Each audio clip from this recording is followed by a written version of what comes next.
Salut à tous, on se retrouve aujourd'hui pour une nouvelle vidéo YouTube avec Chloé. Salut. Et Justine. Salut. Et on va voir aujourd'hui tous les commentaires que nous ont laissés nos followers. On avait fait une petite story demandant un petit peu à toutes les personnes qui nous suivaient sur Instagram si elles avaient reçu des conseils bizarres, des conseils pourris, disons-le clairement, d'éducateurs canins auxquels elles auraient fait appel.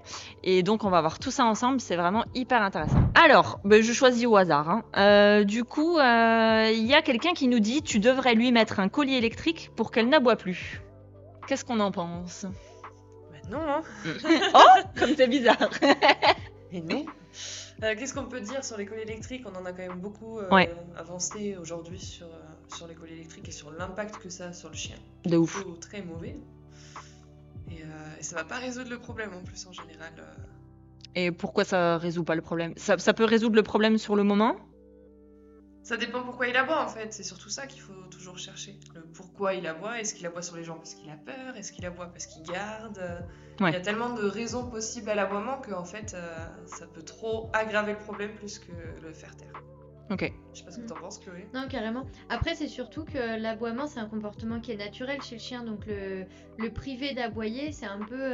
c'est contre nature, clairement. Et à côté de ça, alors, il y a des solutions. Ça veut pas dire, vu que c'est naturel, un chien il aboie et puis c'est tout. L'aboiement, il a toujours une signification. Et quand on réfléchit à la signification, ça peut être par exemple parce que le chien il est en mal-être, ça peut être parce qu'il est frustré, ou ça peut être juste un comportement naturel et normal sur un moment donné. Mais du coup, tout sanctionner au collier électrique sans réfléchir à la cause, c'est vraiment très mauvais pour le bien-être de l'animal. Et à côté de ça, toutes les études, elles ont démontré que l'utilisation des outils coercitifs tels que les colliers électrostatiques et compagnie, ça altérait vraiment le bien-être du chien, ça crée d'autres problèmes après par la suite. Donc ça peut être une solution de facilité pour les maîtres, mais c'est jamais une solution bienveillante et sur le long terme, même sur le court terme, ce sera jamais une solution, encore moins pour des aboiements, quoi. Ouais. Et puis moi j'y connais pas grand chose, mais j'imagine que c'est difficile à vivre pour le chien, il doit souffrir de ouf. Ah bah oui, c'est horrible. En fait, c'est que dès l'instant où le chien il va vocaliser, ça va émettre, juste avant la vocalise, il va y avoir, ou pendant la vocalise d'ailleurs. Ça dépend des colliers. Ça dépend, ouais, ok. En tout cas, ça va créer une décharge chez l'animal qui va donc lui faire mal et le faire arrêter d'avoir ce comportement. Mais il y a des vidéos comme ça où on voit les chiens qui se retiennent à moitié d'aboyer. Enfin, c'est horrible, franchement. D'un point de vue comportemental et physiologique, vraiment horrible. Ouais. Puis nos chiens ils sont pas idiots, ils savent aussi, et j'en vois beaucoup dans ma clientèle de ça, que quand ils ont le collier ils ont pas le droit d'aboyer, mais dès qu'on leur enlève, ils re-aboient correctement en fait. Ouais, donc ils ont vraiment l'instinct de se dire, ok, je l'ai, je dois, entre guillemets, fermer ma bouche, là je l'ai plus, je peux aboyer. Donc en fait, ça sert à rien du tout. Torturer son chien un petit peu, d'une façon. On est bien d'accord. Donc, en clair, si un éducateur canin vient à conseiller ce type d'outils dans l'éducation de son chien, on est bien d'accord, barrez-vous vite fait, quoi. Ouais. Voilà, on est bien d'accord. Du coup, là, j'ai par exemple quelque chose de hyper intéressant aussi. Clarisse nous dit qu'un éducateur canin lui a donné comme conseil de soumettre son chien au sol pour lui montrer que c'est elle qui commande et pas le chien. Alors, on a déjà parlé quand même vachement de ce système hiérarchique humain-chien qui a clairement été démontré scientifiquement qu'il n'existait pas. Mais j'aimerais bien votre avis sur le sujet. En fait, le fait de soumettre un chien du point de vue de l'humain, on pense que c'est justement quand on pense que le chien il va chercher à nous dominer, qu'en mettant le chien dans cette position, il va comprendre qu'on est son chef de meute, etc. Mais on sait cette vision et cette compréhension du chien, elle est erronée. Par contre, ce qui est vrai, c'est que mettre un chien en position de soumission, donc c'est le mettre sur le dos, c'est quelque chose que le chien va très probablement trouver ça désagréable, ça va pas lui plaire d'être plaqué au sol, j'imagine. Et donc ce qui va se passer, c'est que quand on fait ça à son chien à la suite d'un comportement qu'il a eu qui nous a gêné, par exemple il vous a sauté dessus, vous l'avez soumis, etc. Et ce qu'on va observer, c'est qu'il sautera sûrement plus, parce qu'en fait le chien va comprendre par conséquence que quand il fait ce comportement là il se passe cet inconfort, donc il arrêtera d'avoir le comportement pour pas avoir l'inconfort. Et donc le problème, c'est que les gens se disent du coup ça marche, je l'ai bien dominé, parce que du coup il me saute plus dessus, donc ma théorie elle fonctionne. Et en fait, c'est juste un problème d'interprétation. Ça n'a aucun rapport avec une quelconque soumission ou domination ou chef de meute ou quoi que ce soit. C'est juste qu'un comportement qui a une conséquence négative aura tendance à diminuer ou à s'éteindre. Mais, logique. Donc, d'un point de vue pratique, ça marche bien, c'est cool. Par contre, d'un point de vue comportement, bien-être du chien dans l'apprentissage, etc., et relation maître-chien, c'est dramatique. Parce qu'en fait, c'est un peu comme si, je sais pas, dès que tu viens me voir et que tu me touches le bras, j'arrive, je te plaque au sol, quoi. C'est dans la relation qu'on risque d'avoir ensemble, on va peut-être pas être meilleurs amis. Et puis, il y a des risques de morsure, il y a des risques de chiens qui se mettent en état de stress dans l'apprentissage, qui, du coup, même ne comprennent pas. Il y en a, ça les stresse tellement qu'ils savent plus où se mettre. Donc, c'est jamais, jamais, jamais un conseil éducatif qu'on va valider ou accepter, parce que d'une, ça repose sur une compréhension erronée, et de deux, ça va à l'opposé du bien-être dans l'apprentissage du chien. Et puis si on voulait rajouter, ça atténue, ça atténue, en tout cas ça abîme la relation maître-chien énormément. Ouais, clairement, j'imagine. J'imagine que tu es d'accord avec ça aussi. Ça ruine vraiment, pour l'avoir utilisé quand j'ai commencé l'éducation coercitive, cette méthode, parce que c'est celle qui était conseillée, ça a ruiné ma relation avec mon chien, complètement. C'est qu'elle revenait plus à moi, quand elle faisait quelque chose qu'elle devait pas faire, elle le savait, elle me fuyait, parce qu'elle savait que j'allais la plaquer. Et du point de vue des relations avec les autres chiens aussi, c'était de plus en plus problématique. Ok. Et ça peut être super intéressant pour ceux qui nous écoutent et qui ont peut-être commencé l'éducation de leur chien comme ça. Est-ce que tu as réussi à récupérer justement cette relation, une bonne relation? Est-ce que tu as changé de méthode? Comment tu as fait? Pour le coup, oui, remise en question. Dans le monde du chien, c'est le plus important quand même. J'ai eu une forte remise en question. Et après, on a retravaillé sur notre lien avec ma chienne. Et on a appris à se pardonner mutuellement en fait, nos erreurs du passé. Et oui, après, je suis redevenue très très fusionnelle avec ma chienne très facilement. C'est juste qu'il y a toujours eu des séquelles, mine de rien, de cette éducation jusqu'à la fin, quoi. Ça laisse des traces, mais rien n'est perdu. Non. Bon, ça, c'est bon à savoir pour tout le monde, j'imagine. Ensuite, qu'est-ce qu'on a eu d'intéressant? Ça, c'est assez violent quand même. Cette personne, on lui a conseillé un coup de genou dans le poitrail, vous m'entendez bien, si le chien lui sautait dessus. Elle précise quand même qu'elle ne l'a jamais réalisé, mais je trouve ça hyper choquant. Ouais, pourtant c'est courant, hein. Même des fois, il y a des gens par réflexe, ils le font, ou d'autres, c'est des conseils vraiment qu'ils appliquent. Mais c'est ouf. Ça fait longtemps que ce conseil circule un peu partout, chez même des vétos, des éducateurs, plein de gens, quoi. Ouais. Ça revient au même, hein, c'est créer un inconfort quand le chien a un comportement qui nous gêne, mais bon, avec toute la violence qu'il y a derrière, ouais. Mais si on les voit, les gens qui ont les réflexes, quand un gros chien leur saute dessus, ils balancent le genou. J'avoue. Voilà. Pour se protéger. Moi, j'ai plutôt l'impression que c'est pour se protéger, mais en fait. Mais non, c'est vraiment pour repousser le chien. Okay. Et après, entre mettre le genou et donner un coup de genou, il y a une différence aussi encore. Ouais. Déjà, faut être un peu. Moi, je crois que j'y arriverai pas. Je me pèterai la gueule. Mais en plus, de ouf. À l'aise avec son corps. Je crois que c'est pas possible. Déjà, t'es sur un pied en mode. Déjà sur tes deux pieds, c'est limite. Alors sur un, j'imagine même pas. Non. Mais pour le coup, pareil, il y a un risque de morsure énorme, que le chien il redirige sa frustration sur nous ou qu'il chope le pied parce qu'on a donné un coup. Non, il y a trop de. Oui. En fait, c'est vraiment un conseil de merde, ok? Non, puis en plus, souvent, le chien, quand il vient vers nous, c'est parce qu'il nous considère comme quelque chose d'agréable, il nous aime bien, ça montre qu'il est sociable. Et en fait, de sanctionner cet élan, même si, bien sûr, on va pas l'accepter, le fait qu'il saute, et il y a plein d'exercices, plein de techniques pour qu'il arrête de sauter. Mais en fait. Pourquoi tu... C'est quoi cette tête? Mais nos deux chiens sautent. Ah oui, mais parce qu'après, ça dérange pas forcément les maîtres. Oui, ceux que ça dérange pas. Si ça vous dérange, il y a des techniques pour qu'ils ne sautent pas. Voilà. Après, le saut n'est pas fondamentalement à sanctionner si c'est un truc qui est ok dans le groupe, évidemment. Eh ben justement, qu'est-ce qu'on Comment peut faire au lieu de donner un coup de genou tel un ninja là, dans le chien? C'est horrible quand même.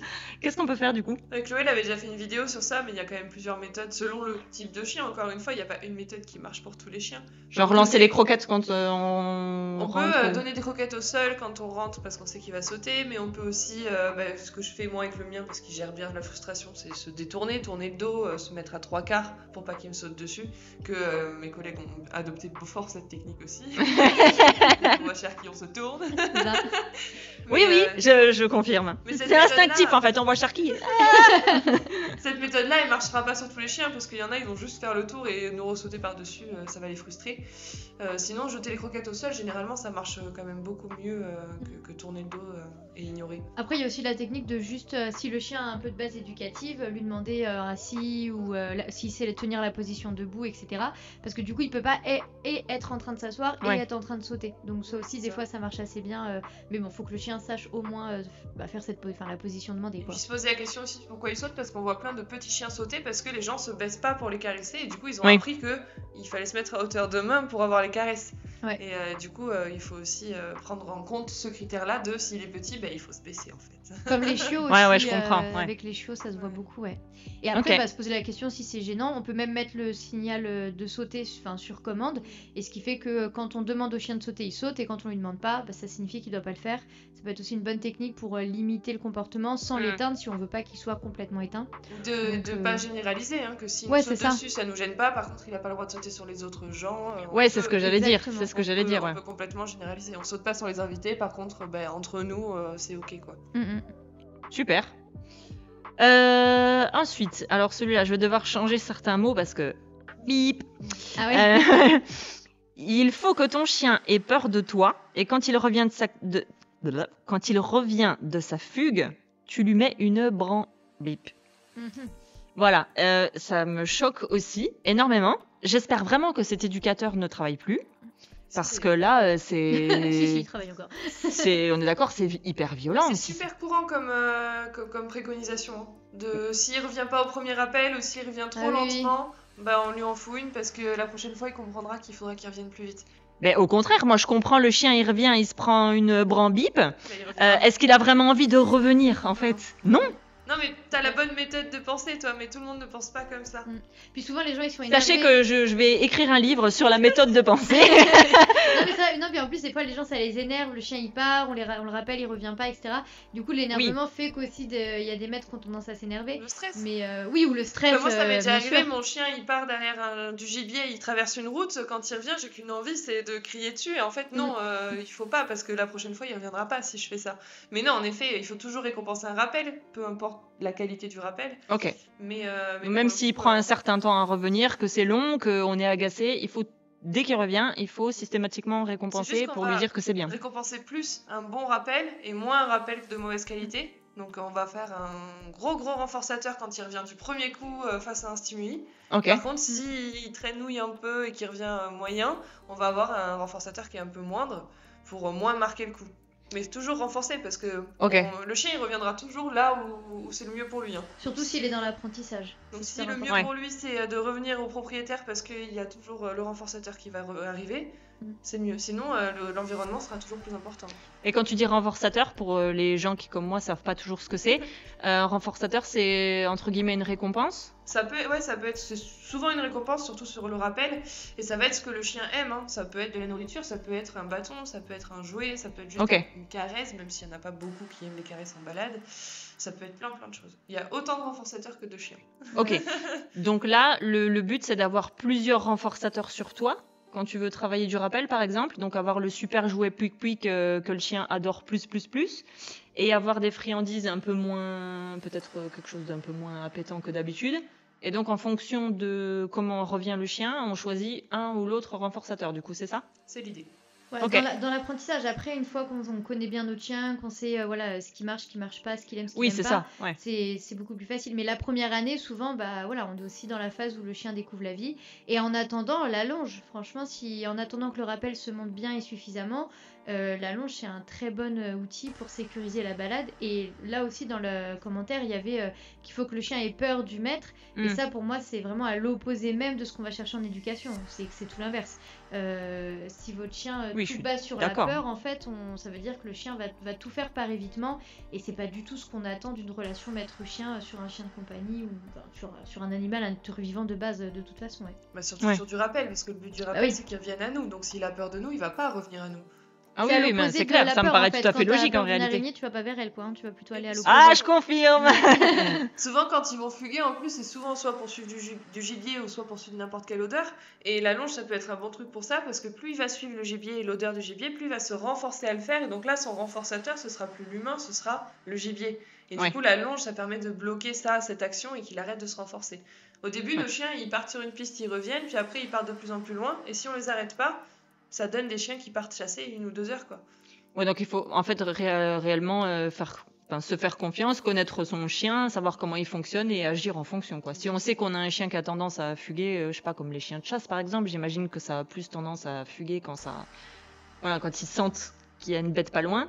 Si on a un chien qui reste tout le temps au pied, c'est moins risqué, quoi. Les instincts, ils vont vraiment jouer, mais après, c'est toujours pareil. Un instinct, c'est une lumière qui va s'allumer.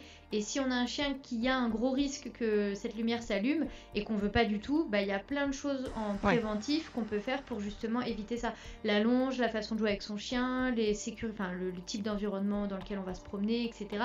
Le travail avec d'autres chiens, enfin voilà. Donc ça, après, il faut faire appel à un éducateur canin. Puis, pas ceux qui disent ce genre de conneries, mais oui. Non, c'est clair. Et puis même au préalable, bien se renseigner sur le choix de la race, parce que vouloir lâcher son chien partout tout le temps, mais adopter un épagneul breton, c'est peut-être pas, ou un beagle, c'est peut-être pas. Je dis pas que c'est pas possible, hein, mais oui, mais faut travailler différemment, quoi. Il va falloir vraiment se lever tôt pour bosser ça, Et après, n'importe quelle race peut par contre avoir des comportements de chasse. On a l'exemple. L'instinct de prédation, oui. Mon Malinois, il va chasser. Titou, Bulldog, il va chasser aussi. C'est juste parce que justement, ils ont allumé la lumière à un moment donné, quoi. Ok. Moi qui pensais que ma border n'avait pas de lumière, visiblement si, parce qu'elle adore le faisan. Elle revient toujours, hein, mais maintenant je saurais quoi faire. C'est nickel. Mais même avec les chats, par exemple, elle le fait. Oui, avec les chats, ouais. Donc ça, c'est l'instinct de prédation. Hein. C'est que ce soit un chat ou un lapin, ils font pas la différence entre animal de compagnie et animal sauvage. Et les poubelles, ça compte dedans ou pas? Titou, oui. Pour Love aussi, pour Nessie aussi. Moi, mes chiens sont des gros chasseurs de poubelles. Pour Sharky aussi.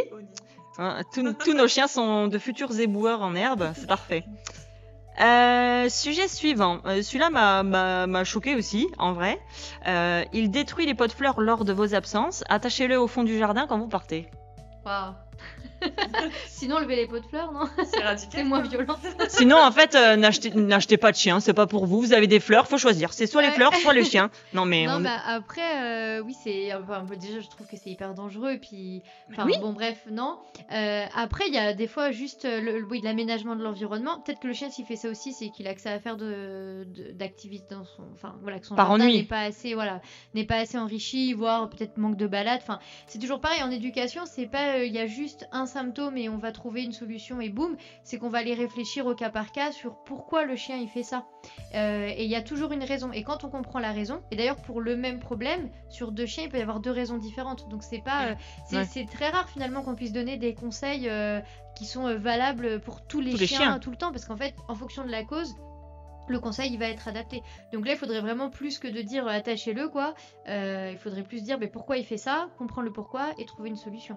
Et après franchement il y a des cas où moi dans ce genre de cas, la personne qui va, bon là c'était un conseil, mais la personne qui va attacher son chien au fond du jardin pour pas qu'il fasse les pots de fleurs, presque limite, je sais pas, le placement est une bonne idée quoi, parce que on est d'accord, hein. Parce qu'en fait c'est pas du tout adapté. Ouais. Ce serait vraiment genre, ok, ton chien, je sais pas moi, il a tel comportement qui est gênant, on va vraiment pas aller travailler ce truc-là. Par contre, on va juste aller le mettre en cage et puis on va attendre que ça passe, quoi. Ça n'a pas de sens. Creuser, c'est un comportement qui est vraiment intrinsèque, c'est un besoin chez eux, ils ont besoin de creuser. Et typiquement, une idée comme ça, mais si votre chien il creuse toujours au mauvais endroit, ce qu'on peut mettre en place dans un jardin, c'est un carré de creusage.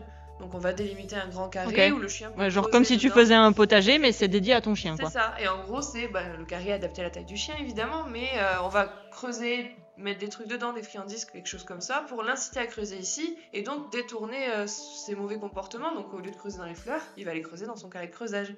Et comme ça, il assouvit quand même ce besoin, il va s'occuper, ça va le fatiguer, mais ça nous dérange pas parce qu'on tombe pas dans les trous toutes les 2 minutes et nos fleurs elles sont pas mortes. Ou même en balade, l'autoriser à creuser en balade. L'inciter même à creuser en balade, c'est cool de creuser en balade. Et quand tu dis un besoin intrinsèque, c'est quoi? C'est un besoin fondamental du chien, comme nous on aurait besoin de se nourrir par exemple, ou c'est quoi? Un besoin intrinsèque, c'est ça, c'est le chien il naît avec ce besoin quoi. Ok. C'est dans sa nature. D'accord. Ok, c'est plus clair au moins. C'est pas quelque chose qu'on peut enlever, c'est quelque chose qu'on peut atténuer, mais pas enlever. Très bien. Celle-là, elle est un peu drôle aussi. Il faut passer les portes avant lui, sinon il va penser qu'il est le chef. Mais ça, il y a tellement de conseils comme ça. Il faut pas qu'il mette la tête sur nous, il faut passer les portes avant, le il faut qu'il mange après nous, le canapé, le lit. Qu'il monte sur le canapé. Pas qu'il monte sur le canapé, sinon c'est fini.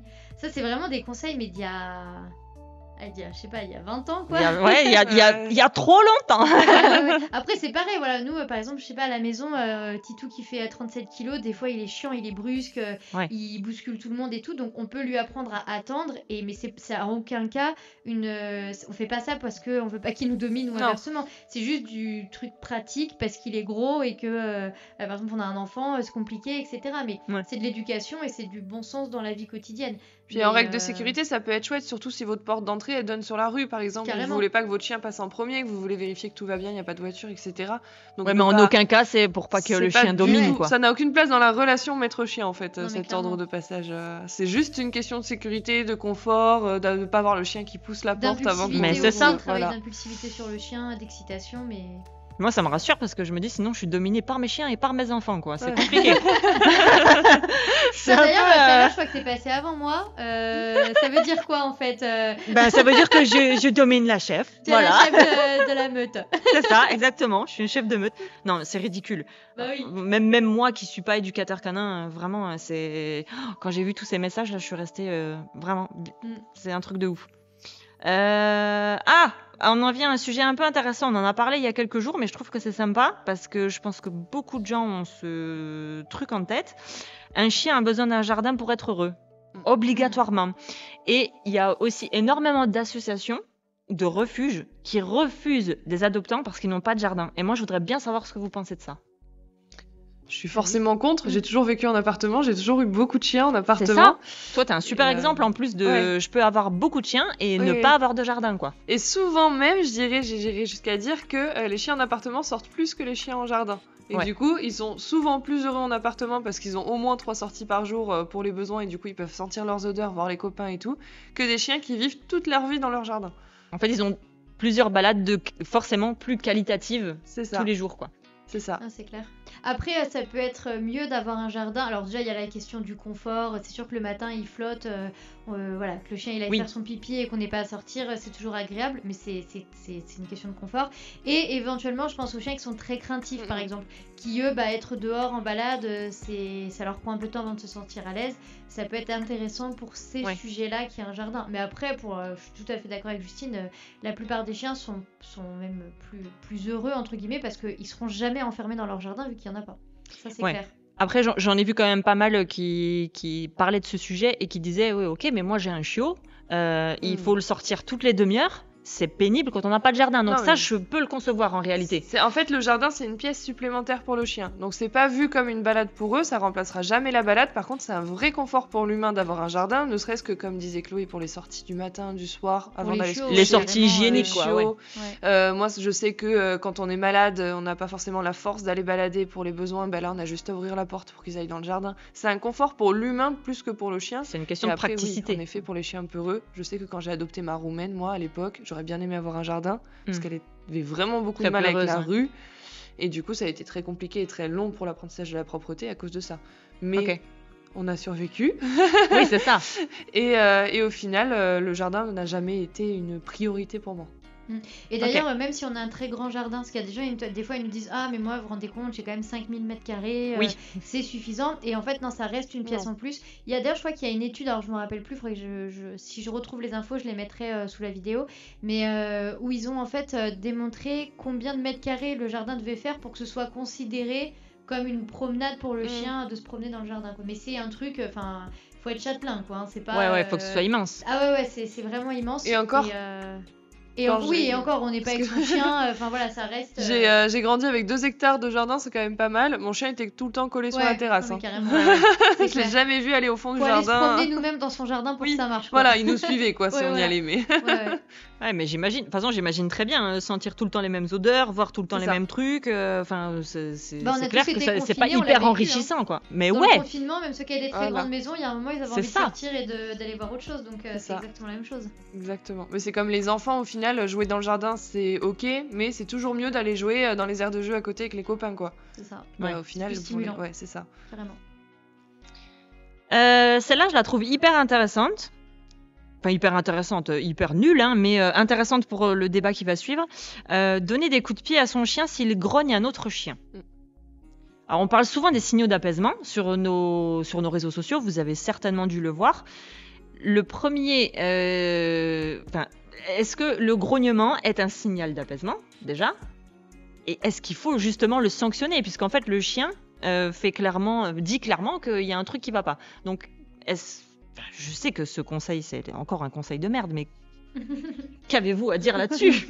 Le grognement, en fait, la communication chez le chien, faut voir ça comme une échelle où on a le premier barreau de l'échelle, ça va être un premier signal où le chien il va nous dire ok je suis pas à l'aise, donc ça peut être un signal d'apaisement. Et puis plus on va monter en fait sur cette échelle, plus la communication va être claire. Et on va imaginer que l'avant-dernière marche de l'échelle c'est le grognement et la dernière marche ce serait c'est la morsure. Voilà.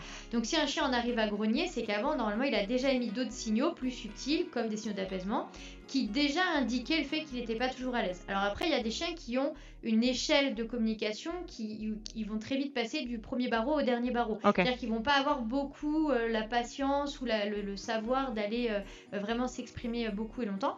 Et ça dépend de leur apprentissage. Il y a des chiens qui ont appris que, par exemple, se lécher la truffe, ça n'avait aucun impact. Par contre, grogner, ça marchait. Donc, ils vont plus vite passer au grognement ou à la morsure, etc. Mais dans tous les cas, c'est sûr que le chien, quand il fait ça, il communique. C'est comme, je veux dire, c'est la communication, c'est comme pour nous les humains.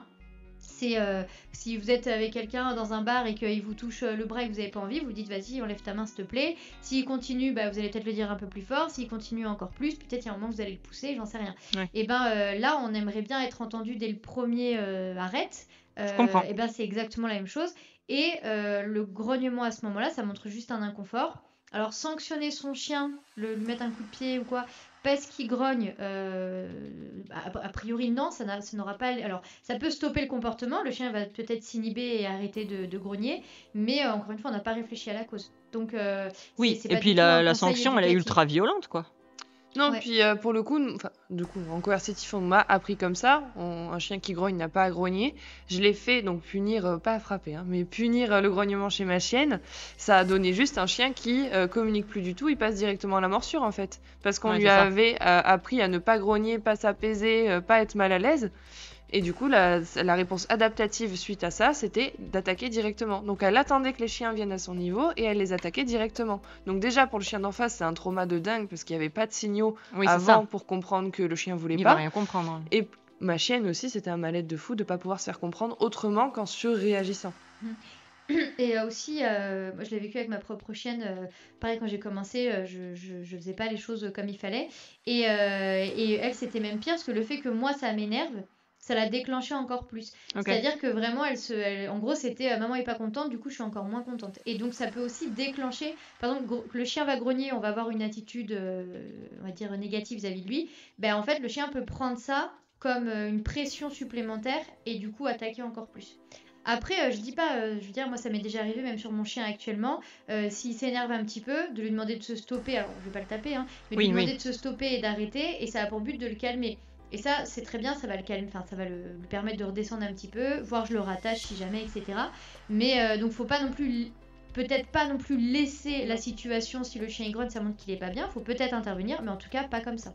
Mais c'est soit le chien en face, il est assez apte à écouter et du coup lui-même il va stopper l'interaction parce qu'il s'est fait grogner dessus et qu'il a compris, il va respecter, il va ajuster. Ouais.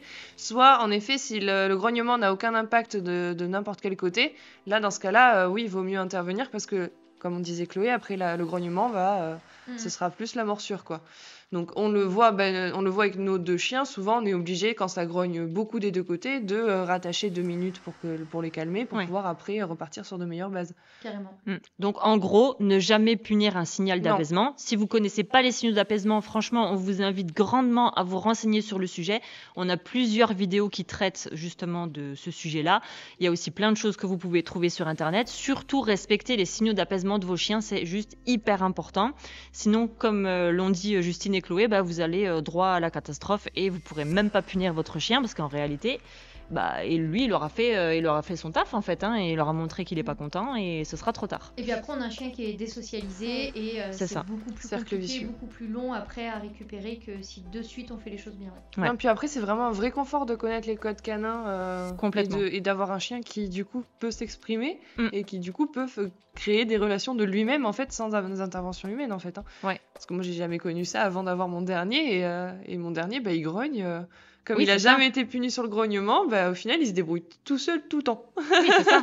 Il se fait respecter tout seul, il se fait harceler tout seul, il se débrouille tout le temps tout seul. Bah, c'est très bien en fait. Mais en parce réalité. qu'on n'a T'as jamais... pas besoin c'est d'intervenir ça. dans ces relations, donc c'est J'ai jamais génial. puni aucun code et du coup, on a une grosse différence sur les chiens qui n'ont Mm. jamais été punis sur leur communication et les chiens qui ont été punis. Ouais. Même à la maison. Après, je Carrément. comprends que des fois, quand ils grognent sur l'enfant ou quoi, instinctivement, on a envie Oui, ça de peut faire gronder. peur. Ça peut faire peur. Mais c'est pas une solution. Faut travailler sur soi, en fait, pas sur le chien. Oui. Chose qui est parfois un peu compliquée. Et on va finir sur celui-là parce qu'il est intéressant aussi. À la maison, il doit tout le temps être dans son panier, sauf si on l'appelle. Oh, mais c'est horrible. Donc J'en en connais fait, des gens comme ça. achète Ah un ouais chien en plastique, Ah ouais, non, mais c'est tu le horrible. mets dans un panier et c'est très bien. Waouh. D'où quelqu'un a pu sortir un truc comme ça, c'est ouf. Ah, C'est la place clair. du chien. Ah bah oui, c'est la place du chien. Bah, restons nous au lit toute la journée alors parce que voilà.